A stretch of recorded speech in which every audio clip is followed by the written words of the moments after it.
Hello everyone, কী অবস্থা আপনাদের সবার? এখানে আমি ঘর আজকে ভালো করে বেডশিট চেঞ্জ করে ঘরটা গুছিয়ে নিয়েছি। আজকে আমার আম্মু বোন ছোটো বোন আসবে বেড়াতে। ওরা একদিন স্টে করবে, আজকে থাকবে, ফ্রাইডে চলে যাবে। তো এটা হচ্ছে বৃহস্পতিবার ব্লগ। দেখেন আমার বাবু কী করতেছে, বাথরুমে গিয়ে গিয়ে খেলা করতেছে, আমাকে একটু মুখ ভেঙে ভেঙে দেখাচ্ছে, হাসতেছে মাসাল্লাহ।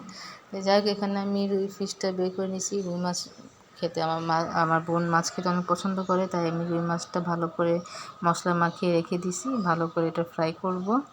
আর এখানে আমি সিঙ্গারা নিয়ে আসছিলাম, আমার মা আর বোন এসে পড়ছে, ওরাও খাচ্ছিলো, আমি একটু জুস খেয়ে নিলাম। আর এখানে আমি রান্নাটাও করতেছিলাম।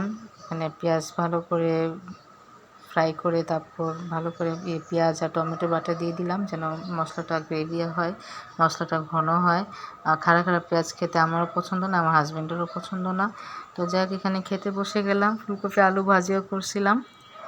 আর রুই মাছটাও খেতে ভালোই লাগছিলো, মজা লাগছিলো। তো একটু রেস্ট নেওয়ার পরে আবার বিকালে নাস্তাও খেতে বসলাম। বিকালের নাস্তা আমি ছোলা বানিয়েছিলাম, আর আমার বোন পাস্তা বানিয়েছিল।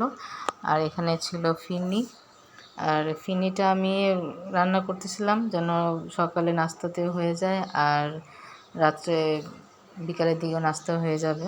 ফিরনিটা খেতে আমার বোন পছন্দ করে, আমার আব্বুও পছন্দ করে, আমিও পছন্দ করি। তো ফিরনিটা বেশিরভাগ দেখা যায় যে আমি রান্না করে শিখে গেছি, আমার শাশুড়িটা অনেক মজা হয়, তো ওনার থেকেই আমি ফিরনি বানানোটা শিখছি। তো এখানে ফিরনি বানানো ডান। এখানে আমি বাদাম কিশমিশ দিয়ে পরিবেশনটা করে নিলাম। এটা রেখে দিব এখন বাইরে, ফ্রিজে রাখবো না, গরম আছে তো, তাই ভালো করে এটা আমার রুমেই রেখে দিব।